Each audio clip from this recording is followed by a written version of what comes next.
Salut Maëva. Bonjour, Alors dis-nous, est-ce que tu peux te présenter? moi c'est Maëva, je suis en deuxième année de formation d'éducatrice de jeunes enfants. Là, je suis en stage long depuis le 23 novembre en école Montessori, qui se termine le 1er octobre. Et donc, Mmh. je suis rentrée en formation en 2019. Alors du coup, tu fais ton stage long dans cette école Montessori. Est-ce que, tu peux, nous dire un petit peu, comment tu as découvert cette pédagogie? Et puis, pourquoi tu as choisi de faire, ton stage long là-bas? Donc, j'avais 16 ans quand j'ai découvert la pédagogie. À la base, je cherchais du babysitting. Et donc, j'ai commencé à garder un petit garçon qui avait 2 ans et demi. Et sa maman, elle avait une école Montessori dans sa maison. Elle avait une pièce dédiée, une classe Montessori dans une pièce de sa maison. C'était une ancienne OK. maîtresse, professeure des écoles. Elle s'est mise à faire éducatrice Montessori pour vraiment pouvoir faire selon ses propres valeurs. Et donc, c'est à ce moment-là où j'ai découvert cette pédagogie et ça me faisait rêver parce que je voyais que c'était vraiment adapté à chaque enfant. Est-ce que du coup, tu peux nous présenter un petit peu l'établissement où tu es? Combien il y a d'enfants? Combien il y a d'adultes aussi? Comment un petit peu, ça s'organise? Alors, c'est une école déjà qui est hors contrat, elle n'est pas avec l'éducation Mmh. nationale. Il y a une capacité d'accueil de 100 enfants, Ah mais ouais? ouais, parmi toutes les classes, hein, toutes les ambiances. Donc, les ambiances, c'est les classes, mais en Montessori, c'est important de préciser. Et du coup, donc, il y a 4 ambiances. Une ambiance de 3 ans, 2 ambiances 3-6 ans et une ambiance 6-12 ans. Et donc, au niveau des adultes, il y a 12 professionnels dans l'équipe pédagogique. Tu as été plutôt dans l'ambiance, des 2-3 ans ou l'ambiance des 3-6 ans? Je suis dans l'ambiance des 2-3 ans. Et j'ai pu observer dans les autres classes, mais c'était juste une journée où j'ai observé les 6-12 ans et une journée les 3-6 ans. Mais sinon, j'étais constamment avec les 2-3 ans. Du coup, est-ce que, avant de parler un petit peu plus, de ce que tu peux faire, est-ce que tu peux nous présenter un petit peu la pédagogie Montessori, nous expliquer ce que c'est? Parce que tout le monde n'en a pas forcément entendu parler ou parfois on en entend, juste parler par le rayon de nature et découverte. Donc est-ce que tu peux nous en dire un peu plus? Alors déjà, je vous préviens, je l'explique avec mes mots. Je suis pas formée Montessori, donc c'est pas forcément les termes appropriés. Voilà. Donc s'il y a d'autres des personnes éducateurs qui voient cette vidéo, n'hésitez pas à me corriger. Voilà. Donc de ce que j'ai pu observer, et j'ai pu faire des formations, mais des courtes formations de une semaine. C'est l'autonomie qui est très importante dans cette pédagogie, le fait de laisser l'enfant libre dans ses choix. Mais attention, ça ne veut pas dire faire ce qu'il veut. Il y a beaucoup de personnes qui pensent que la pédagogie Montessori, c'est laisser l'enfant faire tout ce qu'il a envie. C'est plutôt le fait de poser un cadre à l'enfant, lui permettant d'être libre dans ce cadre, en fait. C'est ce que j'ai compris moi aussi des pédagogies nouvelles, c'est vraiment le fait de, se baser sur le rythme, les besoins de l'enfant, en lui posant un cadre strict finalement, très clair, Mm. mais dans lequel il est complètement libre de s'épanouir selon ses besoins. C'est Et exactement ça. et du coup Montessori, s'intègre dans ces pédagogies nouvelles. Mm. Après du Et coup, du est-ce que coup, tu peux nous parler un petit peu de comment elle est née cette pédagogie, d'où ça vient? cette pédagogie, elle est née de Maria Montessori, hein, qui est italienne. Donc, elle a fait beaucoup de voyages qui lui a permis d'élaborer au fur et à mesure sa pédagogie. Mais à la base, elle voulait être médecin dans un monde d'hommes, du coup, parce qu'à cette époque, c'était que les hommes qui étaient médecins. Et donc, ils ont essayé de lui mettre des bâtons dans les roues et ils lui ont dit d'aller s'occuper d'enfants débiles, comment ils les appelaient à l'époque. Oui, alors Donc, pour c'était placer des dans le enfants. contexte, c'était quand même, début 20e siècle, donc le Ouais, vocabulaire ouais, était ouais. différent. Donc, c'était des enfants en situation de handicap, avec des troubles particuliers. Et les personnes se sont rendues compte qu'elle arrivait à leur faire apprendre des choses. Et donc, au fur et à mesure, elle a créé ce matériel qui, à la base, était spécifique. Et finalement, ça s'est développé pour tous les enfants, finalement. Et donc, moi, je trouve ce matériel fabuleux, tu vois. C'est Est-ce que quelque tu peux chose nous en vraiment. parler un peu plus du matériel, de comment il s'organise, comment on l'utilise? Parce que c'est un petit peu la particularité dans toutes les pédagogies nouvelles, même si, on a des bases, des valeurs, une vision de l'enfant commune, Montessori se démarque vraiment par ce matériel-là. Donc, est-ce que tu peux Mm. nous en parler? Déjà, c'est réparti en plusieurs aires. Ça s'appelle des aires, voilà. Donc, il y a l'ère sensorielle, Mmh. l'ère de vie pratique, l'ère de mathématiques et de langage. Et donc, il y a ces différentes aires où il y a du matériel. Chaque matériel doit être présenté à l'enfant avant que l'enfant puisse le manipuler. Donc, c'est une spécificité de la pédagogie. Donc, en gros, c'est l'éducateur qui observe l'enfant et qui voit, là, il en est à ce moment-là dans son développement. Il a besoin qu'on lui présente, par exemple, la tour rose. Donc, je vais lui présenter la tour rose. Et après, il pourra le faire. S'il n'y arrive pas du premier coup, c'est pas grave. Il recommencera. Et un jour, il va réussir à faire sa tour rose.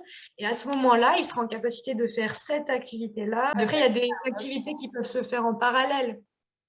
Mais, Oui, oui, de ces différentes aires, l'enfant peut être, amené à travailler sur, différents plateaux. Est-ce que c'est le bon terme?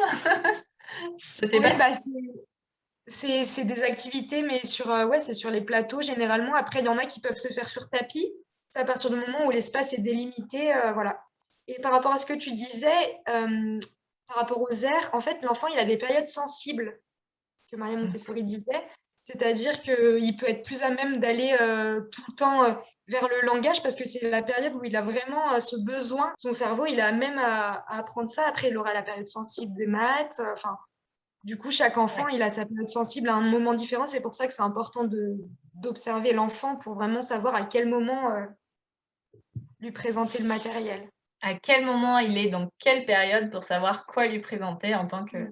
en tant qu'éducateur, pour répondre exactement à ses besoins du moment. C'est ça qui est T'as tout impressionnant. compris. Est-ce que tu aurais du coup du matériel Montessori à nous montrer? Justement, on a fait du tri dans la classe tout à l'heure. Et du coup, j'ai récupéré la tour rose. Est-ce que tu peux nous la montrer? Oui. Donc, cette tour, elle permet à l'enfant d'observer comment dire, une différence des cubes, c'est-à-dire qu'il y a lui qui est plus gros, lui qui est un peu plus petit, lui un peu plus petit. Et donc, ça permet de former sa logique mathématique. En fait, il manque pas un cube, là, je crois. 1, 2, 3, 4, 5, 6. Ouais, il manque un cube, ça se voit directement. Hop, voilà le dernier cube. Donc, le but, c'est pour que l'enfant il puisse se rendre compte des différentes dimensions qu'il peut y avoir. Et donc, chaque cube varie de 1 centimètre. Alors du coup, moi, je connaissais une variante pour pouvoir ensuite positionner le petit à côté de celui qui fait 9 centimètres. Comme ça, on voit que 9 plus 1, ça fait 10. C'est les variantes de ce Ah, matériel. je suis en train de la faire, oui. Voilà. Et à chaque fois, le cube, il fait pile la taille permettant d'être au bord. Je ne sais pas si ça se voit Ah oui. bien. C'est vrai que tout Hop. de suite, c'est visuel et sensoriel pour comprendre quelque chose de mathématique.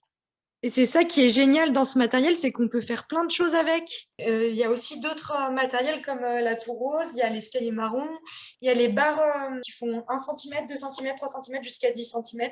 Toujours de 0 à 10, en fait, c'est toujours pour avoir cette logique jusqu'à 10. Et donc, inscrire sensoriellement à l'enfant le fait que c'est de plus en plus grand, en fait. Donc, ça aussi, cette importance. C'est le début de ça finalement, donc c'est le début des maths au niveau de la concentration aussi, parce que ça demande une grande concentration. Déjà, pour mettre le Oui. petit cul tout en haut, il faut de la concentration pour un petit de 2 ou 3 ans. Hein. C'est aussi pour amener l'estime de soi. L'enfant, il a envie d'aller voir et dire, regarde ce que j'ai fait la tour rose. Et après, tu peux l'amener à dire comment il se sent et il se rend compte qu'il se sent fier et ça lui donne envie de recommencer finalement. Et je trouve que la tour rose, c'est vraiment un exemple qui, illustre bien le fait que dans la pédagogie Montessori, il y a cet aspect, de cadre, ordonné, en fait. On voit que, visuellement alors il y a tout l'aspect sensoriel, mais que visuellement, c'est droit, c'est beau. C'est les mots qui sont Mm. employés, hein, mais, la beauté du jeu et voilà, la concentration de pouvoir mettre correctement, d'aligner et que ce soit, ordonné. C'est des mots qu'elle utilisait, Justement, enfin qu'elle mettait en avant. oui, c'est un des piliers de la pédagogie, l'ordre.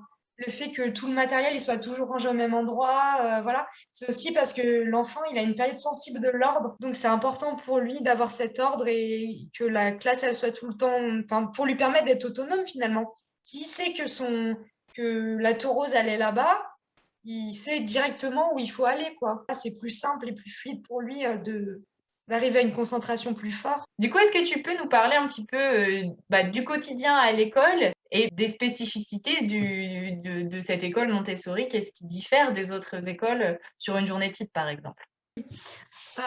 Déjà, le matin, on accueille les enfants qui sont en autonomie pour se déshabiller. Bon, au début de l'année, on est quand même à les accompagner, voilà, pour leur donner envie de faire seuls finalement. Ils Même ont si 2 ans au début d'année pour les plus petits?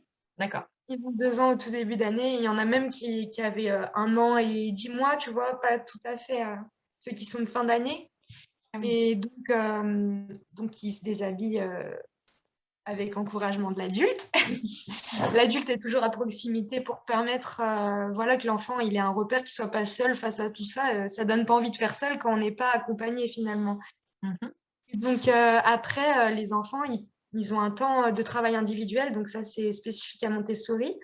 Euh, donc c'est-à-dire qu'ils vont prendre un plateau qui leur a été présenté. Mmh. C'est eux qui choisissent. Ils peuvent pas prendre le matériel qui leur a pas été présenté. Mais au début de l'année, l'éducatrice, sachant que c'est des 2-3 ans, elle est plus souple.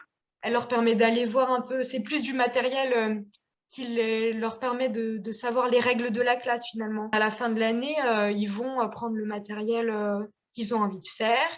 Et donc, il y a un moment au milieu de la matinée où il y a un temps de regroupement, où on fait vraiment de la danse, du chant, on bouge, on libère l'énergie. Et puis donc après, ils retournent à leurs activités jusqu'au temps du repas.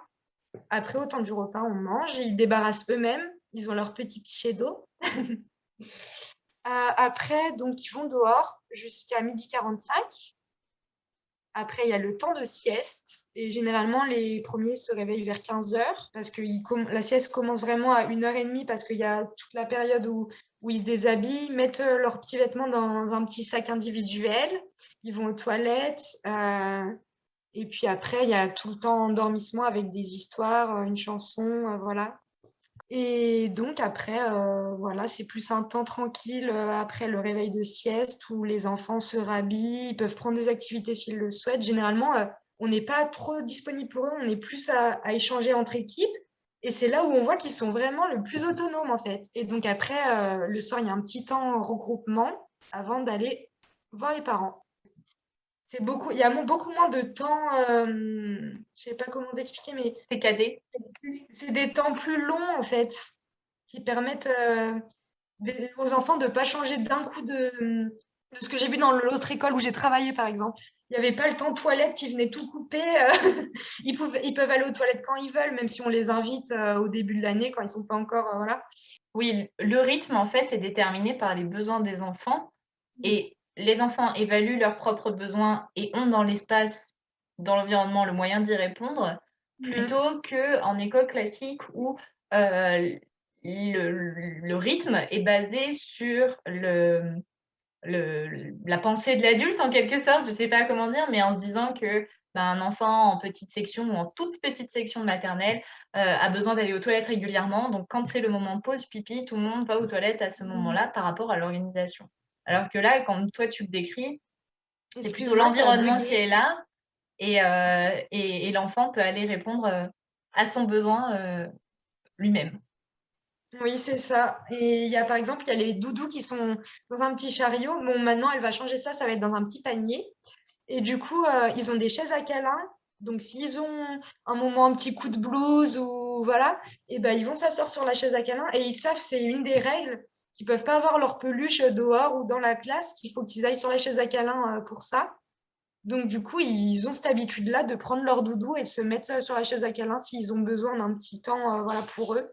Après, ils peuvent nous demander s'ils ont besoin de nous aussi pour ce temps-là. Et puis, au début, bon, ils ont tous les couches, hein. Au début, on les change et au fur et à mesure, ils acquièrent la propreté déjà en ayant confiance. Pour moi, la base de la propreté, c'est la confiance en le lieu où on est, hein. Donc, voilà. Du coup, cette pédagogie, elle est souvent critiquée. On entend par exemple, en gros, c'est bien beau, c'est des belles valeurs, mais en soi, c'est, pas réalisable, le matériel coûte trop cher. Qu'est-ce que tu en penses, toi? Bah, au niveau du matériel, c'est vrai qu'il coûte cher. Mais je pense que, enfin, il y a beaucoup de matériel qu'on peut fabriquer soi-même. Donc, c'est quand même des choses qu'on peut penser, si on a envie vraiment de faire cette pédagogie à domicile ou je sais pas. Et enfin, pour moi, la pédagogie, c'est pas que le matériel, il y a beaucoup plus que ça. Parce que dans ce que je vois, ce qui est important, c'est vraiment d'accompagner l'enfant, d'être là pour lui et de lui permettre d'être autonome et de faire ses choix, en fait. Donc, il n'y a pas que... Enfin, au niveau scolaire, c'est sûr que le matériel apporte beaucoup au niveau des apprentissages.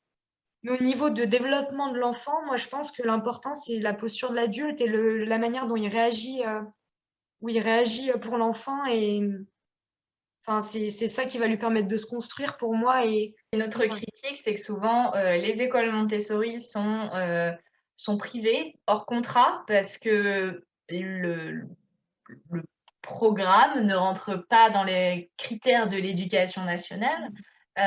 Du coup, on dit souvent que c'est une pédagogie qui est réservée à une élite. Pour toi, est-ce qu'il y a vraiment un lien entre, cette pédagogie et l'élite ou c'est quelque chose qui peut être accessible ou qui pourrait l'être? Bah, en fait, je pense que c'est une question de choix. C'est sûr qu'il y a des concessions à faire.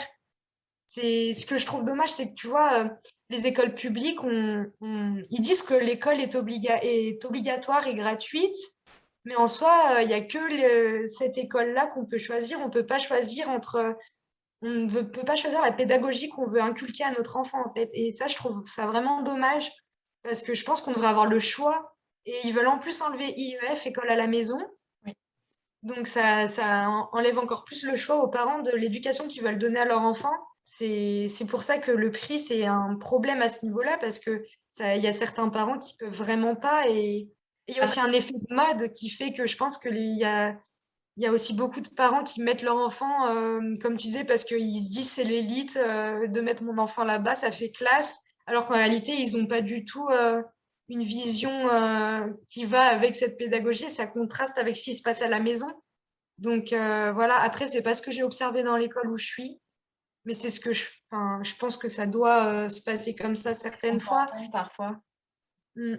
Par rapport à la critique, qui concerne, l'effet de mode, qu'est-ce que tu en penses toi de cet effet de mode Montessori? Qu'on trouve le matériel à nature et découverte, par exemple, voilà, elle est particulièrement mise en avant dans les pédagogies nouvelles en ce moment, contrairement à d'autres pédagogies nouvelles. Donc, pour toi, et qu'est-ce qui a fait que cette pédagogie a été mise en avant et qu'on peut la critiquer pour cet effet de mode? Ce qui a fait qu'elle a été mise en avant d'un coup, je sais pas du tout. Mais en tout cas, j'ai l'impression que ça est un peu du marketing, que certaines personnes marquent Montessori sur leur boîte alors que c'est pas du tout Montessori. Par exemple, je vois souvent des pinces où il faut mettre un truc bleu dans un truc bleu, un truc vert dans un truc vert. Ça, c'est pas Montessori parce que déjà, il y a deux difficultés dans l'activité, alors qu'en Montessori, il faut toujours qu'il y ait qu'une seule difficulté. C'est-à-dire que là, il y a la difficulté d'attraper avec la pince, la difficulté d'associer les couleurs entre elles. Donc, c'est pas Montessori, mais sur la boîte, il y a écrit Montessori. C'est vrai Et que il y c'est a vraiment, l'aspect marketing du matériel, en fait, de pouvoir vendre du matériel, qu'il y a peut-être pas dans d'autres et par exemple, moi, je me souviens une fois, j'avais vu un livre Montessori pour apprendre la lecture avec les lettres rugueuses normalement, donc tout le principe, c'est de pouvoir toucher la lettre en la oui, dessinant avec les doigts et là, oui. en fait, la lettre était imprimée, donc en noir et blanc. Donc en touchant, il y avait aucune texture, donc il y avait pas du tout la réflexion Montessori et pourtant, Ah c'était oui. les lettres Montessori, voilà, juste parce qu'elles étaient écrites en gros, il y avait des flèches pour suivre avec le doigt, mais il y avait pas les textures, donc ça Ah n'a oui, pas bah été oui, voilà. enfin, le sensoriel de la lettre pour, intégrer la lettre, quoi. Ah ouais, ouais, ouais, mais ouais, il y a beaucoup de choses qui sont comme ça, dites Montessori, alors qu'en réalité, et il y a beaucoup d'écoles aussi qui se disent Montessori, et en réalité, elles font pas vraiment les choses, voilà. Mais pour trouver une bonne école, c'est pour ça que j'avais peur au début de rentrer en ce stage, parce que j'avais peur de tomber dans une école qui se disait Montessori, en réalité qui faisait pas Montessori, mais j'ai eu la chance de tomber dans une bonne école, mais Ouais, comme tu disais, en fait, avoir le matériel, ça ne fait pas tout. Avoir le matériel et le nom ne fait pas tout. Tout l'intérêt, c'est, d'en comprendre les valeurs, de comprendre, mm, le système et de le faire vivre, en fait et que ça passe en grande partie par la posture du professionnel. et pas uniquement par le matériel. Parce que à la base, Maria Montessori elle-même, elle avait pas tout ce matériel. C'est elle qui l'a créé, qui l'a inventé. Donc, elle a fait avec ce qu'elle avait sans avoir à acheter, 10 000 € de matériel, pour, créer son ambiance, quoi. Ouais, ça c'est sûr. Une dernière critique qu'on peut entendre parfois sur la pédagogie Montessori, c'est que c'est une pédagogie qui est née, bah, voilà, au début du 20e. C'était une autre époque. Ce qui a été créé à cette époque-là, bah, c'est peut-être plus, ce qui est nécessaire aujourd'hui. On vit dans une, nouvelle, nouvelle génération, internet est là, les écrans. Qu'est-ce que toi tu en penses, de ce contraste entre le fait que la pédagogie soit née il y a 100 ans et qu'elle soit utilisée encore aujourd'hui, Moi, ce que je sais, c'est que Maria Montessori, elle n'a pas mis son cachet sur sa pédagogie, justement pour permettre que chacun puisse la développer au fur et à mesure du temps, parce qu'elle savait qu'un jour, elle allait plus être là. Et déjà, je pense que ce qui est important, c'est pas de faire de manière dogmatique la pédagogie et de prendre du recul et de savoir vraiment ce que nous, en tant qu'éducateurs, est important pour nous et comment on se sent à l'aise. Parce que si tu fais un truc juste pour dire c'est Montessori, il faut que je fasse comme ça, c'est comme tout, ça va pas marcher. Il faut vraiment faire par rapport à chaque. Enfin, toi, l'éducatrice que tu es, ce n'est pas l'éducatrice que je suis, et heureusement. Et donc, je pense qu'il faut vraiment s'adapter à ça pour faire cette pédagogie. Et je pense qu'il ne faut pas faire du pur et dur Montessori et s'inspirer aussi d'autres connaissances qu'a eu par exemple Catherine Guéguen ou d'autres professionnels. Même si on a constaté que ce que disait Maria Montessori avait beaucoup de rapport avec ce qui a été découvert en neurosciences actuellement. Elle ne le savait pas, mais voilà. Mais je pense qu'elle n'aurait pas aimé qu'on continue à faire sa pédagogie comme elle l'avait perçu à l'époque, parce que, comme tu as dit, on n'est pas à la même époque et c'est plus pareil, les enfants sont plus les mêmes, les parents non plus. Donc, il faut adapter la pédagogie tout en gardant, je pense, les valeurs de base. Mais par exemple, il y a quelque chose, j'ai un exemple, elle disait que l'imaginaire, c'était pas bon de l'instaurer avant 6 ans. oui, c'est vrai, j'ai déjà entendu ça. De pas parler par exemple du loup, du grand méchant loup avant 6 ans, enfin, j'ai cet exemple, je sais pas si c'est le cas, mais de lire les histoires du grand méchant loup parce que ce n'est pas la réalité. Un grand méchant loup va pas venir, dévorer des enfants, enfin voilà, comme dans les Oui, histoires. c'est des choses comme ça, des animaux qui parlent, des choses Mmh. comme ça. Normalement, faut pas. Et là, par exemple, dans l'école où je suis, ils le font. Ils le font et ça, enfin, ils savent que ça apporte à l'enfant dans son développement le fait d'avoir des histoires comme ça. Et j'ai pu percevoir que les enfants, ils disaient, en rigolant, ils disaient, mais c'est pas vrai, parce qu'ils se rendaient compte que c'était pas vrai, quoi. Et donc, je pense que c'est quand même important d'instaurer les histoires avant 6 ans. Je ne sais pas ce qu'en aurait pensé Marie Montessori aujourd'hui, mais je pense que, par exemple, c'est un exemple de ce qui peut être réfléchi. Mais du coup, par rapport à ce que tu dis, c'est vrai que moi, j'avais eu cette réflexion plutôt sur la pédagogie freinée, mais effectivement, c'est assez similaire, de se dire: «Elle est née dans une autre époque, est-ce qu'on l'applique exactement comme elle a été dite à cette époque-là? Ou est-ce qu'on en retient surtout les valeurs, la vision de l'enfant?» On utilise des choses qui ont toujours un intérêt pour l'enfant, tu vois? Par exemple, tu parlais de la tour rose, il y a toujours un intérêt, par rapport aux mathématiques, mais peut-être qu'il y a des nouvelles choses aujourd'hui qui ont un intérêt et qu'il y avait pas à l'époque, enfin, vraiment internet, c'est l'exemple qui me vient en premier parce que, les écrans, la recherche, en ligne, des choses comme ça, pas pour les tout petits, mais pour des plus grands, c'est quelque chose qui peut peut-être être complètement intégré en gardant les valeurs, la vision de la pédagogie à la base et tout en s'adaptant à l'époque, dans laquelle on est. Donc voilà, c'est vrai que pour moi, une pédagogie, au-delà du matériel et de l'écriture de base, c'est comment on s'en inspire aujourd'hui, on garde cette vision, on enrichit des nouvelles connaissances et on adapte, la pratique et au final, chacun aura un petit peu sa propre, pédagogie avec différentes inspirations. Oui, je suis d'accord. Et du coup, tu as parlé de la formation d'éducateur Montessori. Est-ce qu'un éducateur de jeunes enfants avec ses 3 ans de formation peut travailler en école Montessori? Sinon, qu'est-ce qu'il doit faire s'il souhaite travailler en école Montessori? Alors légalement, il n'y a pas besoin de formation pour être éducateur Montessori. Enfin, si on veut vraiment le devenir avec la formation, c'est niveau master 2.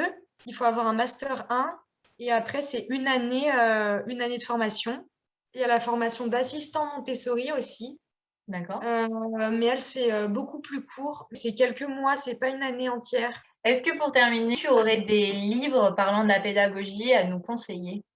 Il y a par exemple le livre Apprends-moi à faire seul de Charlotte Poussin. C'est un des premiers livres que j'ai lu en fait qui parlait de la pédagogie. Et c'est vraiment super simple. C'est pas.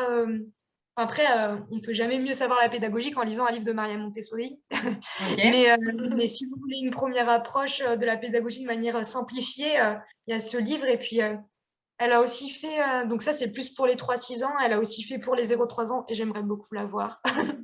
Donc je vais peut-être le lire et je vous dirai. Mais en tout cas, ce livre est déjà pas mal et je l'avais lu et voilà. Mais sinon, moi j'ai L'Enfant de Maria Montessori. C'est compliqué de lire une pédagogie forcément parce que c'est complexe une pédagogie. Donc forcément, la lecture, elle est plus... Voilà. Donc si vous voulez de manière simplifiée, ce livre, je le recommande.